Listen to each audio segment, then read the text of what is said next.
So how's it going, folks? How's it going? Where you guys are from? I'm from Oak Cliff. Well, what part of the country?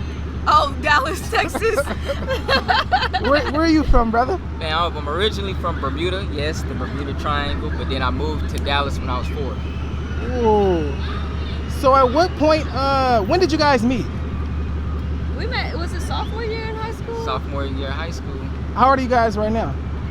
26. Okay, that means I'm 25. Sometimes I'll be 50. She said that means I'm 25. So you guys met sophomores in high school? Yeah. Sophomores in high school. Was it love at first sight or did it take time? Nope, it was not love at first sight. She really didn't like me like that.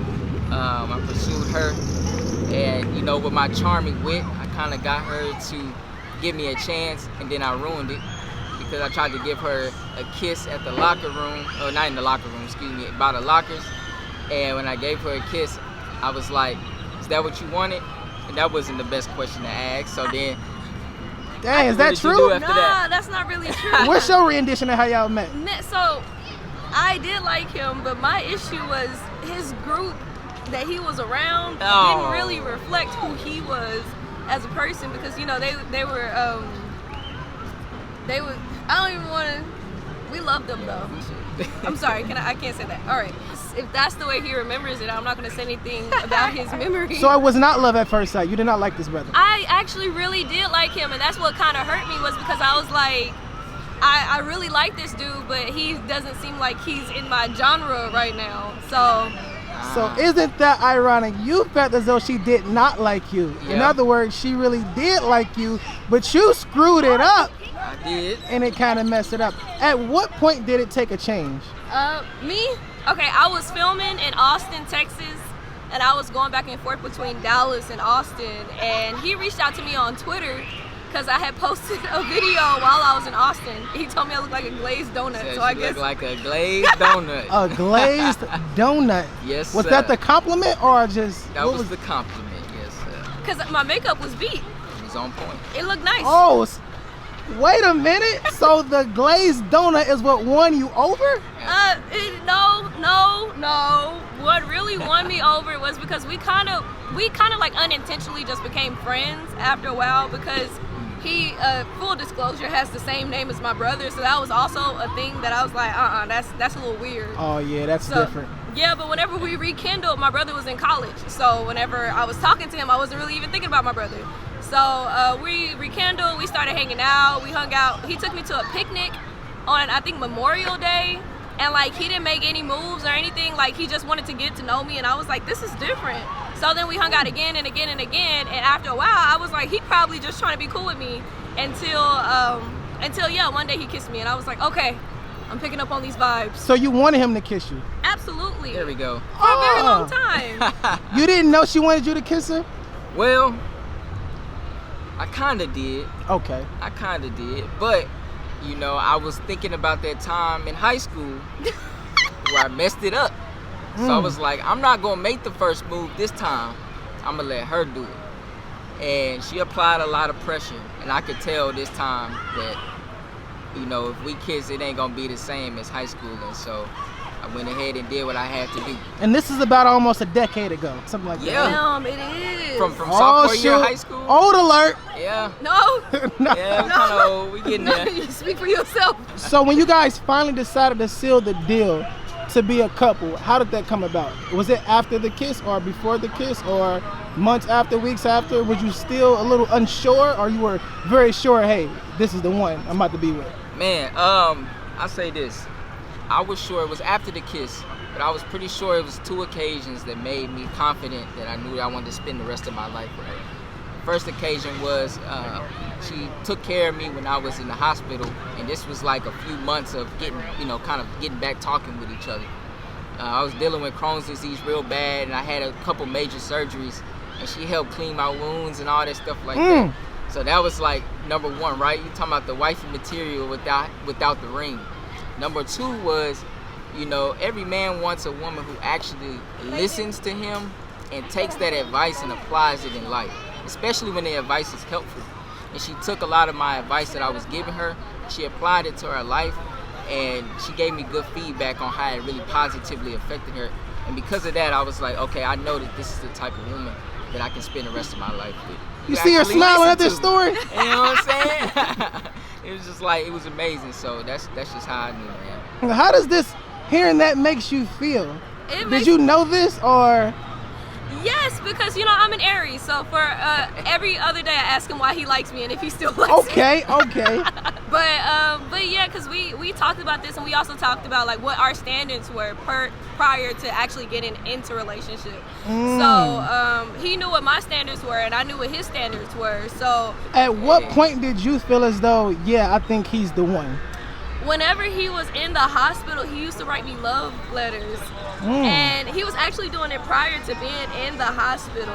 But in the love letters, like the things that I would disclose to him about how life was making me feel, or how certain things that he did make me feel, whether it be positive or negative, I seen him take them into account, not only in the love letters, but like in life. So like whenever he was in the hospital, I would tell him I really, like, my love language is physical affection. So the healthier he got, the more I could see that he was trying to give me that physical affection. And then he also knows that I'm the type of person to where like I want to be able to rely on my man. So like I can see him every day in his life building to be a person to where I can consistently rely on, and I'm not going to have a hard time if, let's say, I do get that amount of money again and I'll blow through it again. I know I can rely on him. I know he gonna go get it. I know he a hustler. So for both of you, how did marriage come about? Was that something that you always grew up on? Was it a standard that you both talked about? Or was it just something, hey, how did that happen? I'm gonna let her go first. Well, my parents were married my whole childhood, and all the adults around me were married. But I was like, man, I'm trying to be, I just want to be this rich auntie. I want to be single. I want to be rich for the rest of my life. I want to be asexual. I don't want to deal with anybody. So you was closed off. I was very closed off. And I actually, whenever he and I first started talking, I never thought about wanting to marry anybody. Like, even prior to that, I never wanted to get married. Like, my mom, whenever I did get married, my mom was like, you did what? And I was like, I know, Shannon. I know, this man got me. He got me. But that's how I knew he was the one, because I was like, you got me changing my mindset on life. So you got to be the one. What about you?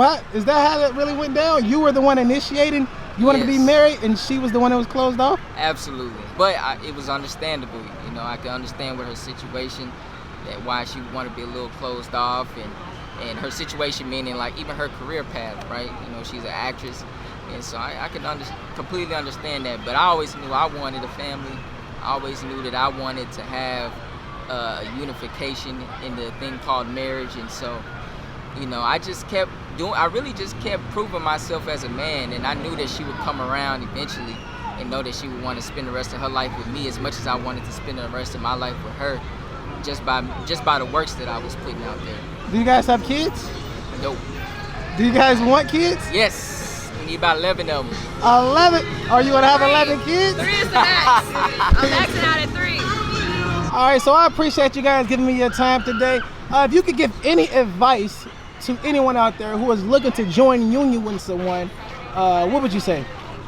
Let me go first. Yeah, you go first. I got to think. My advice would just let it come natural. I know that sounds cliche, but I promise you, the more that you work on yourself and you make yourself magnetic, the right person will be magnetized to you, man. And, you know, don't force it. Don't be out here trying to force marriage, trying to force relationships. Just continue to work on yourself.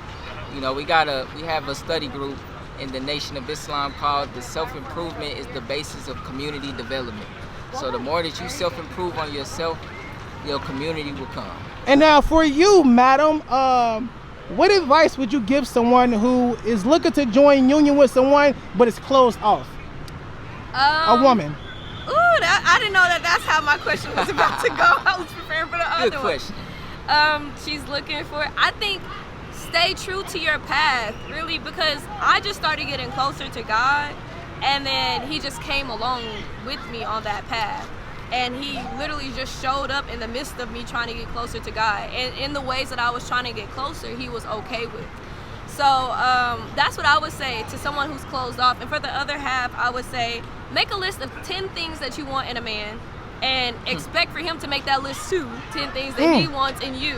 And if he reaches 7 out of those 10 things and he says that he's working on the other 3, I would even give him 6 out of the 10 and say he's working on the other 4. If you can see that progress, then I say that may be the man for you. But if you can't see that progress, don't try to act like he may possibly reach that standard, because if you don't see it in him, it ain't in him. I appreciate y'all. Much love and light to you. Yes, sir. Thank you, my brother. Thank you.